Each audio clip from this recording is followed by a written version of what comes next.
Welcome to Module 3. Learning for Older Adults. In this module we'll talk about learning for older adults, learning barriers for older adults, learning environment for older adults, learning motivation for older adults. The aim of the module is for adult educators and others who create educational activities for older adults to understand the principles and methods of creating learning activities for the target group. Upon completion, you will be able to gain a basic understanding of how older adults learn, be able to reflect and act on possible learning barriers, understand and reflect on how to get older adults to participate in planned activities, understand the basics of motivation and how motivation influence learning, be able to reflect on how they can create a motivating learning environment. The first subject we will touch upon is learning for older adults. Learning for older adults doesn't diverge much from learning for adults.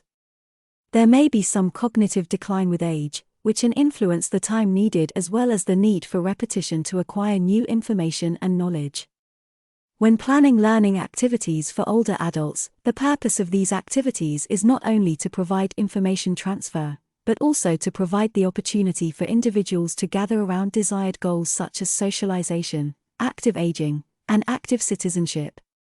When we want to create suitable and learnable subjects for older adults, it is important that the participants can relate to the content. They have to see the meaning, the why, they need to participate in this particular subject. We must ensure that the learning environment is safe, that the participants feel psychological safe, e.g. able to voice their opinions without judgment. Lastly, we must ensure the opportunity to interact with the other participants. It is important, for adults in general, that they are met as equals and with respect. Older adults will often be more selective in their choices and will gradually opt out of learning in a lot of areas that they either find less important, or that they experience as too demanding and perhaps have bad experiences with it. An interest in the topic is the primary factor when the adult considers participating in an educational activity. Many participate in education on the basis of recommendations from people they trust and who themselves have direct knowledge of the education in question. Word of mouth is therefore a significant factor when you want to attract the older adult to your educational activity. To get older adults to participate in education, they have to have a need for education and experience that need is important for them to fulfill. The need can be due to developments in society, e.g. the increasing use of IT, or due to a desire for personal development, e.g. learning a new language. When planning education for older adults, we must relate to the participants' expectations, their skills, knowledge, and experiences. As an educator, it is therefore important to have some knowledge about the participants' needs. It is important to acknowledge the knowledge they already have, and to put their life experiences at the center of the learning process. Nadir Aries claims that two very different processes must be active for learning to occur. These processes are 1. The interaction between the individual and the social and material environment. 2. The internal processing and acquisition of the impulses from that interaction that takes place in the individual and connects the new impulses with the results of previous learning and thus forms what we can call the product of learning or result, i.e. what we learn. These processes are connected to the dimensions of learning, shown in figure to the right. The content dimension relates to the appropriation of meaning and coping, that allows us to understand and deal with our surroundings, and thereby develop our functionality. Through the driving force dimension of learning, we work to maintain a psychological balance, and through this we simultaneously develop our sensitivity. Through the interaction dimension of learning, we work towards achieving an integration with the parts of the outside world in which we would like to get involved, and thus we simultaneously develop our opportunities for communication, cooperation, and interaction, i.e. our sociality. The second part of this module touch upon is the learning barriers for older adults. If we successfully want to create an activity with high participation, it requires us to identify any possible barriers that could hinder participation, and eliminate or reduce them. Barriers could be related to time, e.g. time of day, physical issues, e.g. accessibility for older adults with reduced mobility, economic, e.g. participant fee, social, e.g. language problems, or cultural, e.g. ethnocentrism. When learning barriers are examined in detail, it is seen that negative perceptions towards learning are among the most important learning barriers apart from the barriers mentioned in the previous section. Most negative perceptions are related to bad experiences in previous learning environments. The following obstacles are among the problems experienced in previous learning. Problems with the trainer. Problems with other participants. Communication disorder in the learning environment. Breaking these barriers can be very difficult at times. In addition to these, when some prejudices towards the learning of older individuals with advancing age are added, it becomes difficult for older adults to participate in learning environments. For this reason, people who work with older adults should be careful about learning disabilities and sensitive points. In addition to all these, physiological changes can also create learning disabilities on their own. The first of these is the weakening of the functions of the sense organs. Decreased hearing and vision. Weakening of memory. Decreasing hearing and vision. The third part of this module touch upon is the learning environments for older adults. At this point, it would be appropriate to focus on the learning environment and how a good learning environment can strengthen the learning motivation of older adults. The learning environment should be arranged in such a way that the learners feel comfortable both physically and psychologically.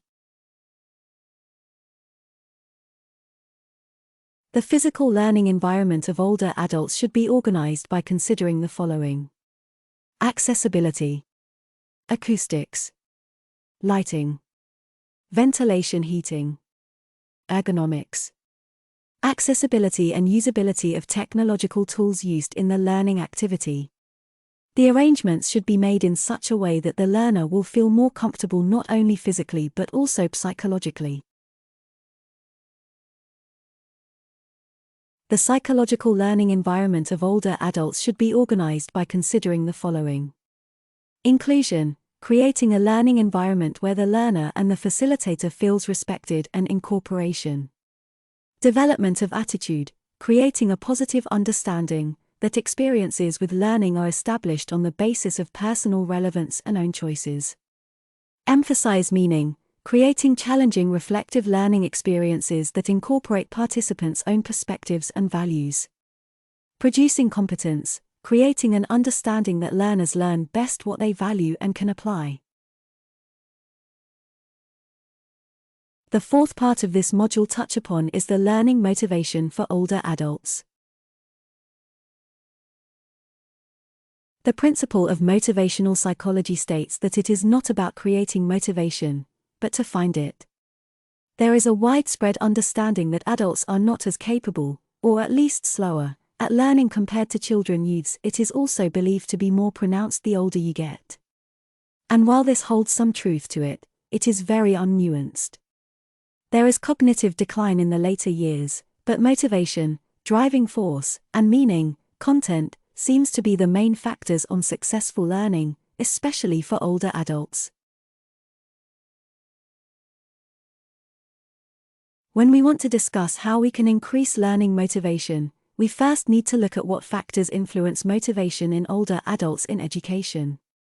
A need to learn something can lead to the desire to learn said something. The need and the desire to learn is the motivation. When there is a good match between the need to learn something and the motivation to learn said something, the better the learning outcome. When we talk about motivation, we can divide it into intrinsic and extrinsic motivation. In general terms, intrinsic motivation is linked to a perceived need, extrinsic motivation is linked to a form of reward from the outside world or a form of external control or coercion.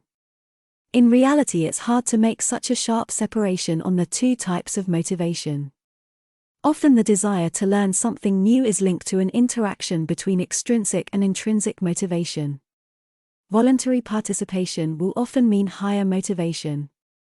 A strong intrinsic motivation is generally believed to be more directly linked to a better learning outcome than a strong extrinsic motivation. But beware, intrinsic motivation is not necessarily better, stronger or more real than extrinsic motivation.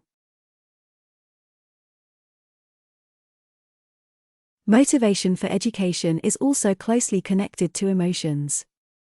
Good adult education takes both the adult's experience and their emotions into consideration. Having a sense of safety and the sense of being able to master something can be prominent factors when we want to understand motivation. Emotions control learning, learning develops emotions. Successfully learning something can lead to positive emotions, and failing to learn can lead to negative emotions. It is therefore important to have small victories when learning, to not lose motivation. It is important for the educator to take the adult's experience and their emotions into consideration. In conclusion, for the older adult to learn, the educator needs to take into consideration both their physical and psychological well-being, their motivation, and accommodate the possibility that the learning activities may take longer or need repetition. You've reached the end of Module 3. Thank you.